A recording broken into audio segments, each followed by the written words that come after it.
కాంగ్రెస్ ప్రభుత్వం BRS party working president KTR పైన తమ పార్టీ నాయకులపైన ఎన్ని కేసులు పెట్టినా భయపడేది లేదని నిజామాబాద్ బీఆర్ఎస్ ఎమ్మెల్సీ కల్వకుంట్ల కవిత అన్నారు.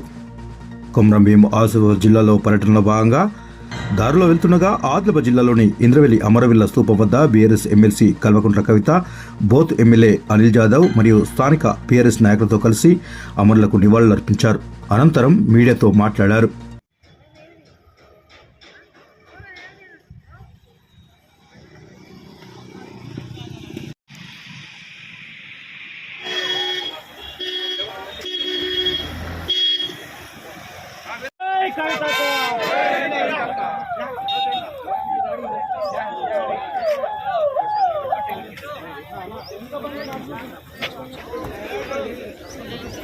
జై కవిత, వర్ధిల్లాలి కవిత గారి నాయకత్వం, వర్ధిల్లాలి కవిత గారి నాయకత్వం, వర్ధిల్లాలి జై కవిత, జై కేసీఆర్,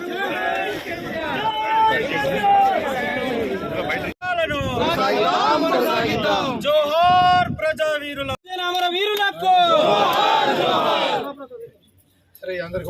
జోహార్ ప్రజావీరులకు, జోహార్ అమరవీరులకు, కొనసాగిస్తాం అమరవీరుల ఆశయాలను, కొనసాగిస్తాం అమరవీరుల ఆశయాలను.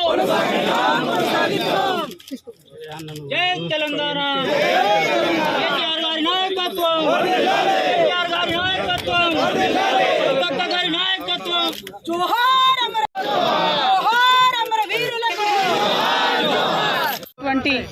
ఆదివాసీ యోధులకు సంబంధించినటువంటి ఇంద్రవెల్లి స్తూపం దగ్గర ఇవాళ ఉండడం నిజంగా నరనరాన కూడా ఒక ఉత్తేజం, నరనరాన కూడా వారు చేసినటువంటి త్యాగాన్ని ఒక పులకరింతలాగా ఉన్నది.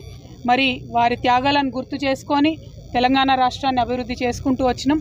వారు ఏదైతే భూమి కోసం పోరాటం చేసినరో తెలంగాణ రాష్ట్రంలో కేసీఆర్ గారు ఈ మొత్తం యావత్ తెలంగాణ ప్రదేశంలో ఉండేటటువంటి గిరిజన ఆదివాసీ సోదరులందరికీ కూడా మరి భూమి మీద హక్కులు ఉండాలని చెప్పి 4.5 లక్షల ఎకరాలకు భూమి హక్కులు, అడవి హక్కులను 2.5 లక్షల ఎకరాల పైచిలకు ఆదివాసీ గిరిజనుల సోదరులకు ఇవ్వడం జరిగింది.